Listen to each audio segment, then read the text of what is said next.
I've been close.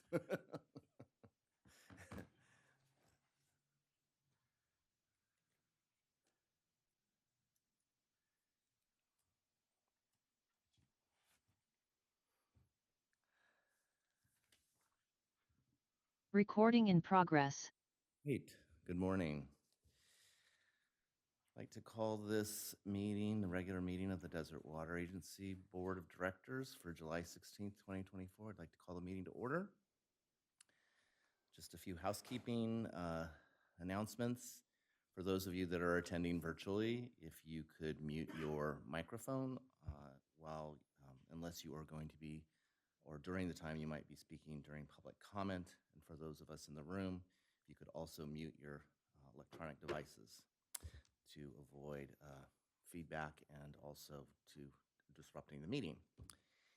And with that,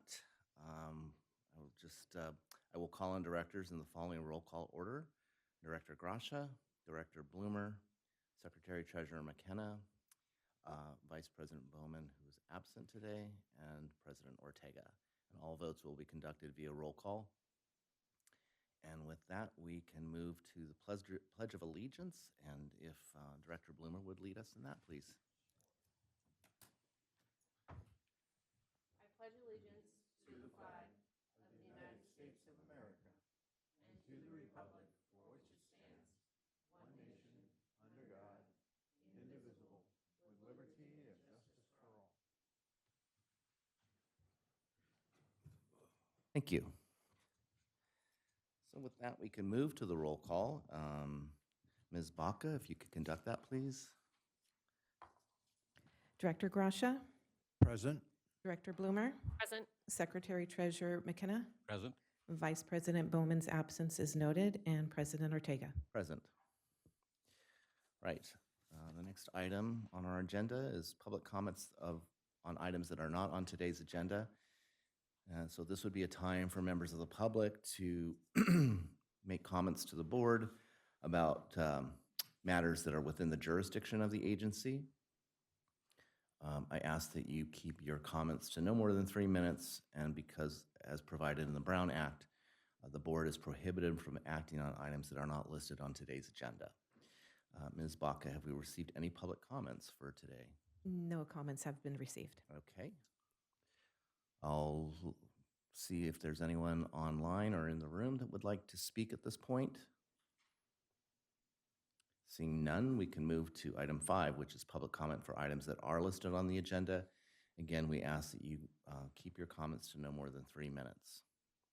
Are there any members of the public that would like to speak on an item on today's agenda? Seeing none, we'll move to item 6, which is our consent calendar. Items that are listed under the consent calendar are considered to be routine and will be acted upon by one motion of the board without discussion. There will be no separate discussion on these items unless a board member requests a specific item to be discussed and/or removed from the consent calendar for separate action. Is there a member of this board that would like to pull one of the items listed in today's consent calendar for further discussion? No? Okay, I'll look for a motion to accept the calendar as presented. Mr. President, I move we accept the consent calendar as presented. Thank you. I'll second. All right. We have a first from Director Gracia, a second from Director Bloomer. And may we have a roll call vote, please? Director Gracia, Aye. Director Bloomer, Aye. Secretary Treasurer McKenna, Aye. and President Ortega. Aye. Motion passes. Thank you. Now we can move to the action items. We have one. We have a request authorization to call for bids, construction 2024 winter replacement pipelines project. Mr. Mulhook, please. Good morning, Director Ortega and members of the board. I'm here this morning to request authorization to call for bids for constructing the 2024 winter replacement pipelines project. The 23-24 capital improvement budget allocated $4.4 million, including engineering, construction, inspection, and overhead costs for approximately 12,000 feet of 8-inch ductile iron pipeline replacement. There's a attachment 1 map in your packet that shows the areas for these pipeline replacements. The pipelines in these areas were selected, much like most of our capital replacements, based on leak report data and prioritization, and also in conjunction with the city's paving plans and making sure those coordinate together. With the authorization being granted to call for bids, the bid opening is tentatively scheduled for August 20th, and a follow-up of awarding the contract anticipated for the board meeting on September 3rd. Staff anticipates the construction to begin late this year, 2024, and be completed in late spring of 25. There's a fiscal impact. The engineer's construction cost estimate is $3.65 million, and an estimated $750,000 in inspection and agency labor costs. And with that, the staff recommends board authorization, call for bids for constructing the 2024 winter replacement pipeline project, and I'm happy to answer any questions you may have. Thank you. Could we see that attachment with the map, please?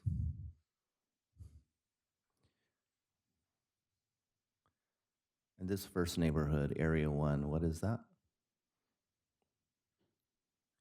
This is kind of the northwest portion of our service area off of Indian Canyon and Francis Drive.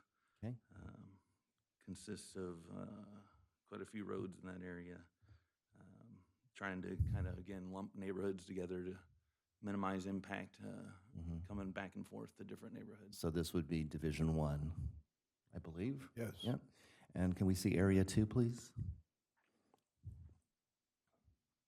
And this is, I don't recognize is this the tennis club?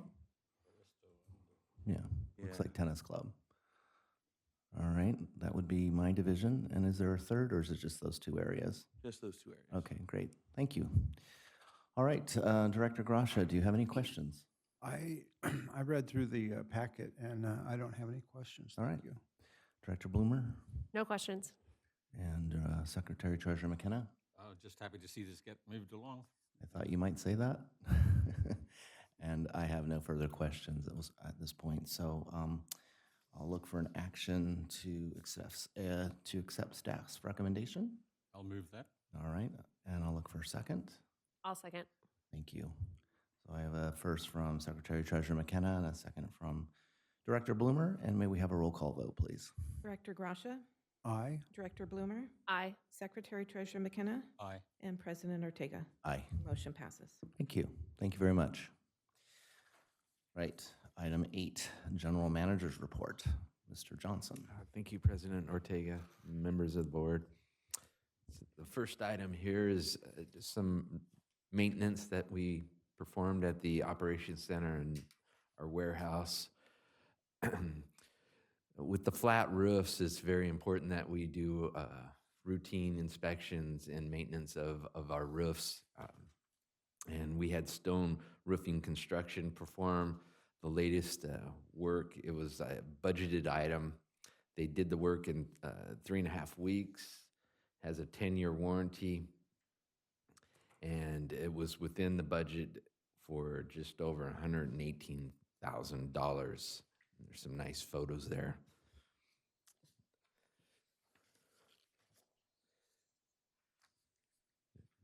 The next item is our Wellness Grant Award. So this is from Aqua JPIA. It's a $2,000 grant, and we were awarded this for the 8th year in a row. So Ms. Hopping, this is something that she leads on that, and we're very excited again to receive this grant.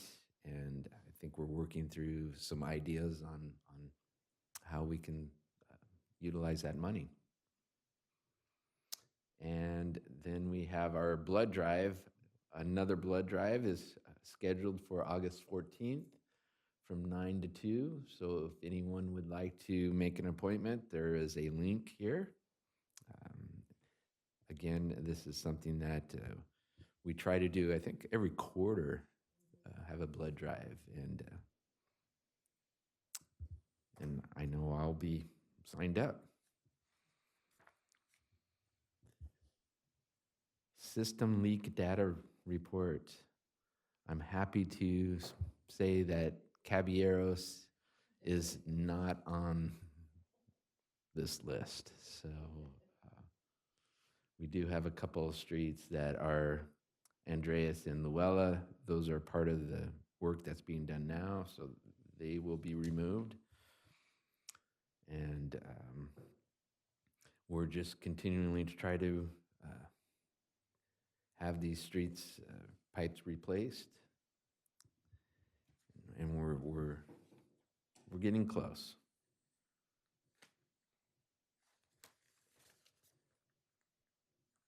Our GM managers meetings and activities, not a lot over the past couple weeks. Again, some tribal mediation on the 8th and on the 15th.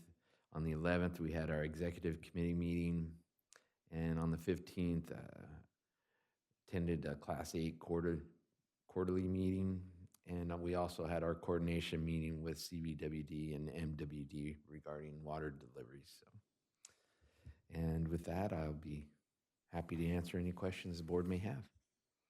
Thank you. Director Gracia, any questions? Just curiosity, for as an example, the 4.4 million for the pipe replacement program that we just approved, do we know how long it will take to recover that from the water rate collections from those addresses that are served? Is there a rule of thumb, or? I don't have that, but that's something I can ask Director Sines. I'd be curious to know how long it takes to, does it take the entire life cycle of the, or is it 5 or 10 years? I'm sure it's longer than that, but it's just, would be interesting to know that. Okay, that's something we can work on getting you that information. Anything else? That's it. Okay. Director Bloomer? No questions. Secretary Treasurer McKenna? None for me, thanks. None from me. So we can move on to item 9, which is director's reports on meetings and events attended on behalf of the agency. I'll ask each board member whether they need to report out on a meeting or events recently attended on behalf of the agency, and ask that you announce each date of the meeting and the event. So start with Director Gracia. Going back to our meeting on July 2nd, I had the CVWD board meeting, which was on July 9th. A couple of interesting developments there. One was Director Estrada had reported out that it didn't appear that they were going to be able to make any forward movement on a legislative I want to be careful what word I use here, but in their mind, it would be a legislative fix or avoidance of improving the water quality. Although he did leave it open that maybe next year, but I also heard at another meeting that the chairman of Water Resources said that he thought they could find a fix at staff level that might be able to help them. I don't know what it is that they're trying to accomplish. I think there's a real divergence there between the two. One says fix it, the other one says give us the money to fix it, or lift the MCL completely, which isn't going to happen. So we'll see how that works out. But in the meantime, Mission Springs Water District sent out a press release stating that their water was in compliance and that there was currently no water service out of regulatory compliance, which I found a little disconcerting. Also, one of the things that we learned, I guess, at one of our conservation committee meetings that the state is going to require a restatement of their water quality report now every 6 months. I think, in fact, it came up separately from this issue, but it occurs to me now that that may be purely the reason why that those reports now will have to be issued every 2 years, and or two every year instead of once every year. And I think it has to do specifically with misleading the public as to the water quality, which is what they're doing right now. So the next meeting was the next day on the Aqua webinar with Pacific Gas and Electric and San Diego Gas and Electric on electric utility rates in California, and they delved into all the issues that they're having in supplying the state with electricity during these hot months, as well as shortage of supply. So it's an interesting set of facts that they shared with the people that were at the event. Also on, this was not compensatable, but on July 12th, I attended the Greater Coachella Valley Chamber of Commerce Legislative Breakfast. And our state assemblyman spoke, and I must say he did a pretty good job, very good job. And the questions from the audience were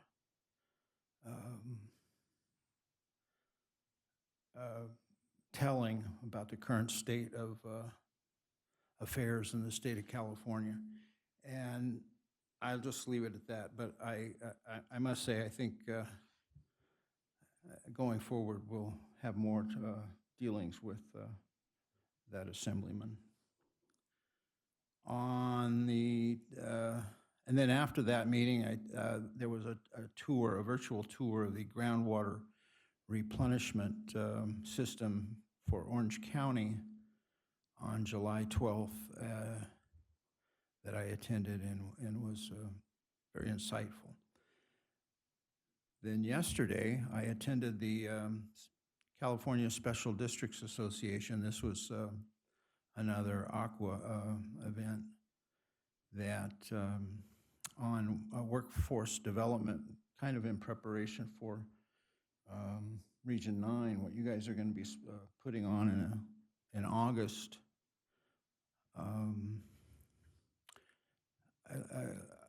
There was a lot shared about the current issues throughout the entire system, and special districts having problems attracting qualified help or people even interested in applying. And in some cases, they're getting no applications for some of these small agencies in Central California. People aren't even applying for their, and of course, then the one lady, the one I'm thinking of that shared, she shared the salary range, and I was like, what do you expect? You know, $25 an hour working out. Anyway,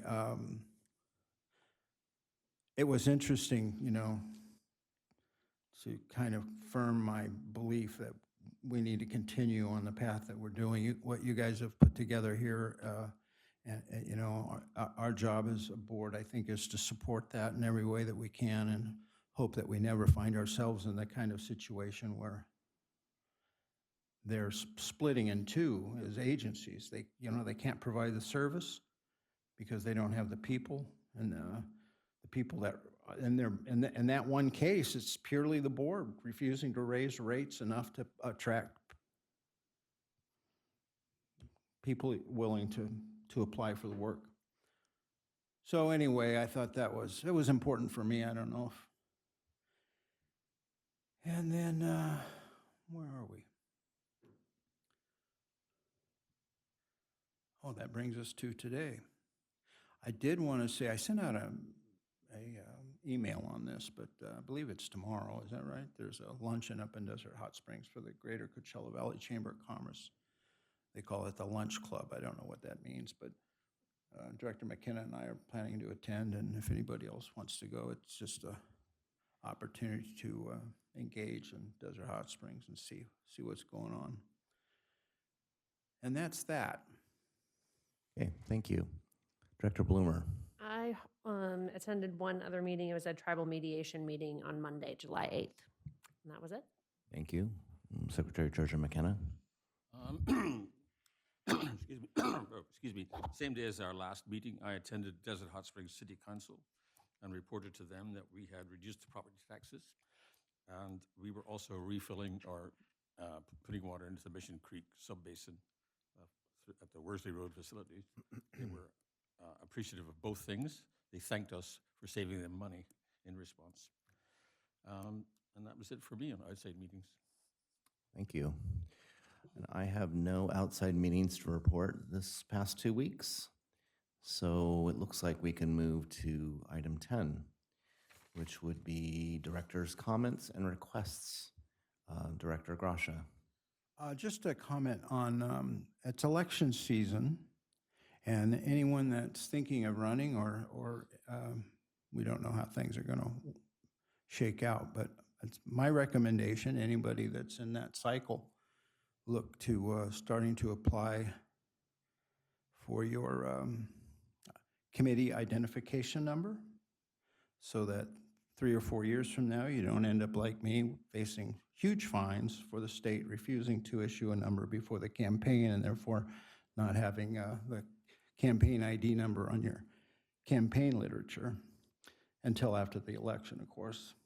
Then it came through easily. But you want to avoid them taking their rear view mirror to you. So whether it's Desert Water or anybody running for any office, follow the rules. They don't make exceptions, and don't end up like me. All right. Thank you for that advice. Director Bloomer. I don't have anything, thanks. All right. Secretary Treasurer McKenna. Yes, I think my only comment is I made my European television debut last week in a documentary made by ARTE Strasbourg, which is a joint venture of French and German public television stations. It's a 1 hour, 60-minute documentary, 1 hour and 90-minute documentary available in French and German. It was called Arrose sur l'eau, les fleuves en détresse, which in English is Alas for water, rivers in distress. One of the 4 rivers that they took on board to study was the Colorado River. And I got a minute of screen time discussing the alfalfa problem.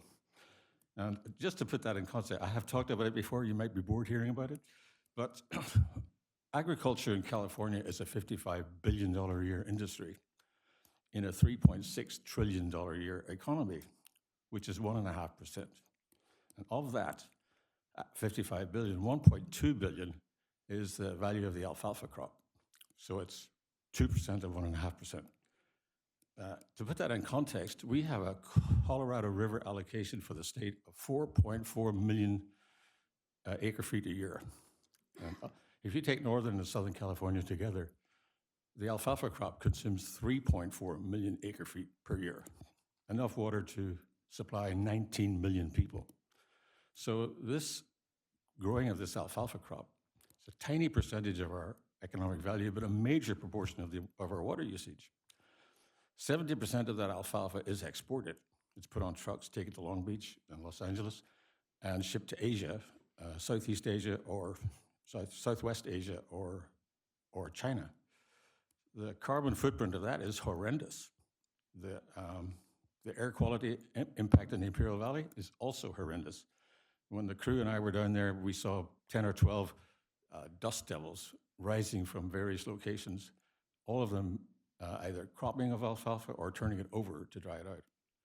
So this activity really should be in the forefront of everybody's mind when we come to what do we use our water for and what will we do when our Colorado River allocation is probably cut in half in the next round of negotiations.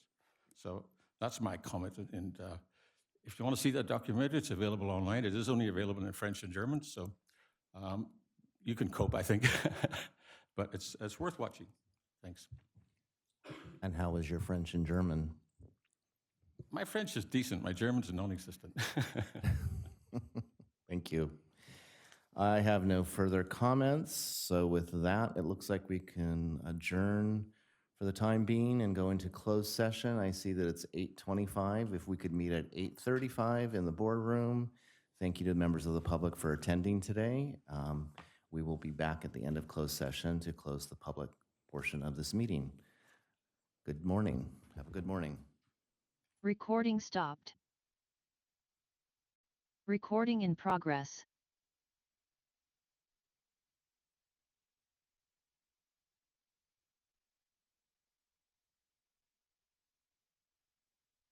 Are we ready? All right. Welcome back to the public open session portion of today's meeting. I can report that we have no reportable actions were taken in closed session. We will be adjourning this meeting at 9:17 a.m. Thank you.